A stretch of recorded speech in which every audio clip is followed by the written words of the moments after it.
దేవుని ఘనమైన నామమునకు స్తోత్రములు. ఈ వాగ్దానం వింటున్న మీకందరికీ మన ప్రభువును ప్రియరక్షకుడైన యేసుక్రీస్తు నామములో శుభములు, మా హృదయపూర్వకమైన వందనములు తెలియచేస్తున్నాం. ఈరోజు దేవుని వాగ్దానం 2వ సమూయేలు గ్రంథం 22వ అధ్యాయము 29వ వచనం. యెహోవా చీకటిని నాకు వెలుగుగా చేయును. ఈ మంచి వాగ్దానం మంచి దేవుడైన యెహోవా మనందరి పట్ల నెరవేర్చునుగాక. ఆమేన్. ఈ వాగ్దానం వింటున్న ప్రియ దేవుని బిడ్డలారా, మీ జీవితాన్ని చీకటి అలుముకుంది అని మీరు అనుకుంటున్నారా?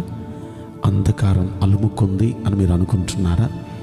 ఏంటో, ఒకటి సమస్య పోతే మరొకటి, ఈ కష్టం పోతే మరొక కష్టం, ఒక బాధ పోతే ఇంకొక బాధ, ఈ బలహీనత తగ్గితే ఇంకొక బలహీనత. ఏంటో ఈ చీకటి నన్ను అలుముకొని ఈ బాధలు నన్ను కృంగతీస్తున్నాయి అని మీలో మీరు వేదన పడుతున్నారా? ఈరోజు ఈ వాగ్దానం మీరు నమ్మండి. దావీదు భక్తుడు ఆయన అంటున్నాడు, నా దేవుడైన యెహోవా నాకు ఆయన దీపమై ఉన్నాడు, ఆయన నా చీకటిని నాకు వెలుగుగా చేయును. నిజంగా ఇలా అంటూ ఉన్నాడు దావీదు.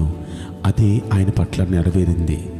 మనం ఏది అంటూ ఉంటామో మన పట్ల దేవుడు అది నెరవేరుస్తూ ఉంటాడు. అయితే దేవుడు ఈయన పట్ల నెరవేర్చినప్పుడు ఇది ఏమంటున్నాడో చూడండి.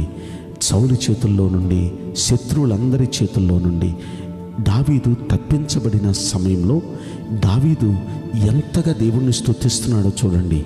యెహోవా నా శైలము, నా కోట, నా రక్షకుడు, నా దుర్గము, నేను ఆశ్రయించిన నా ఆశ్రయము, నా కేడెము, నా రక్షణ శృంగము, నా ఉన్నత దుర్గము, నా ఆశ్రయ స్థానము, నా రక్షకుడు అంటున్నాడు చూడండి.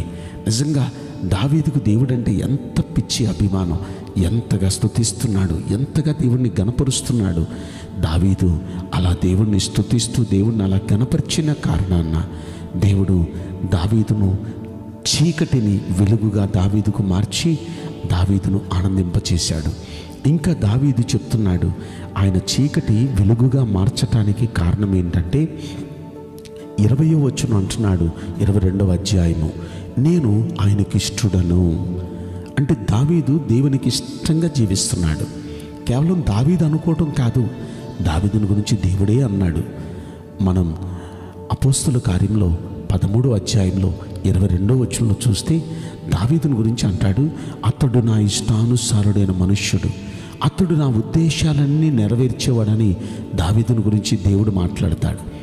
ఇక్కడ ఈయన అంటాడు, నేను ఆయనకి ఇష్టనిగా జీవిస్తున్నాడు కనుక ఆయన నా చీకటిని వెలుగుగా చేస్తాడు. ఇక్కడ దావీదు కూడా అంటున్నాడు, దావీదు మాత్రమే కాదు దేవుడు కూడా అంటున్నాడు, నేను ఆయనకి ఇష్టున్నాని.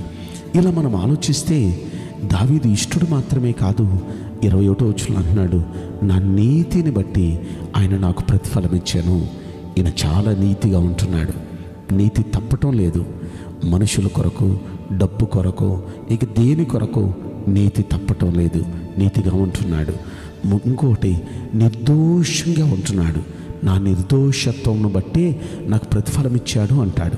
అంటే చాలా నిర్దోషిగా ఉంటున్నాడు, ఏ దోషం చేయనివాడు, ఆయన చేతులను ఎప్పుడు శుభ్రంగా ఉంచుకునేవాడు, ఎప్పుడు జాగ్రత్తగా తన జీవితాన్ని కాపాడుకునేవాడు, తన చేతులకు తన జీవితానికి ఎప్పుడు ఏ దోషం అంటించుకోలేదు. 22వ వచనం అంటున్నాడు, యెహోవా మార్గములను నేను అనుసరించుచున్నాను అంటున్నాడు. అంటే దేవుని మార్గాలంటే దేవుని వాక్యం, దేవుని వాక్యాన్ని అనుసరించి నడుస్తున్నాడట. దేవుని వాక్యాన్ని అనుసరించి నడుస్తున్నాడు. ఇలా మనం ఆలోచిస్తే ఇన్ని సంగతులు అతనిలో ఉన్నాయి కదా. వాటన్నిటి గురించి ఒక మాట అంటున్నాడు 25వ వచనంలో, నేను నిర్దోషినై ఉండుట యెహోవా చూచెను, తన దృష్టికి కనపడిన నా చేతుల నిర్దోషత్వమును బట్టి నాకు ఆయన ప్రతిఫలం ఇచ్చెను అంటున్నాడు. ఈయన ప్రవర్తన అంతా చూశాడు దేవుడు. దేవుణ్ణి ఎంతో గణపరిచే వ్యక్తిత్వం కలిగిన వాడు, దేవుని స్తుతించి గణపరిచేవాడు, దేవునికి ఇష్టడిగా బ్రతికేవాడు, నీతిమంతునిగా ఉండేవాడు, నిర్దోషిగా బ్రతికేవాడు, దేవుని మార్గాలు అంటే దేవుని వాక్యాన్ని అనుసరించి నడిచేవాడు. ఇన్ని మంచి లక్షణాలు కలిగిన ఈ దావీదుకు దేవుడు ఉన్న కష్టాలన్నిటి నుండి బయటకు తీసుకొచ్చాడు. ఇప్పుడు అంటున్నాడు, యెహోవా ఆయన నా దీపం, ఆయన నా దీపమై ఉన్నాడు, నా చీకటిని ఆయన వెలుగుగా చేస్తాడు. నిజంగా ఈ వాగ్దానం వింటున్న మనందరి చీకటిని కూడా మంచి దేవుడైన యేసయ్య వెలుగుగా మార్చునుగాక. మనం కూడా ఇలా ఉండటానికి ప్రయత్నం చేద్దామా? నేను మీకోసం ప్రార్థన చేయబోతున్నాను. పరిశుద్ధుడా, ప్రేమగల యేసురాజా, మీ పరిశుద్ధ బంగారు పవిత్రమైన నామమునకు నిండు మనసుతో కోట్ల కొలదిగా స్తుతులు స్తోత్రములు వందనాలు చెల్లిస్తున్నాం. ఈ వాగ్దానం వింటున్న ప్రతి ఒక్క బిడ్డ జీవితంలో దయచేసి నెరవేర్చండి. వారిని అలవుకున్న చీకటులను పటాపంచలు చేసి వారి జీవితాన్ని వెలుగుమయంగా చేయండి.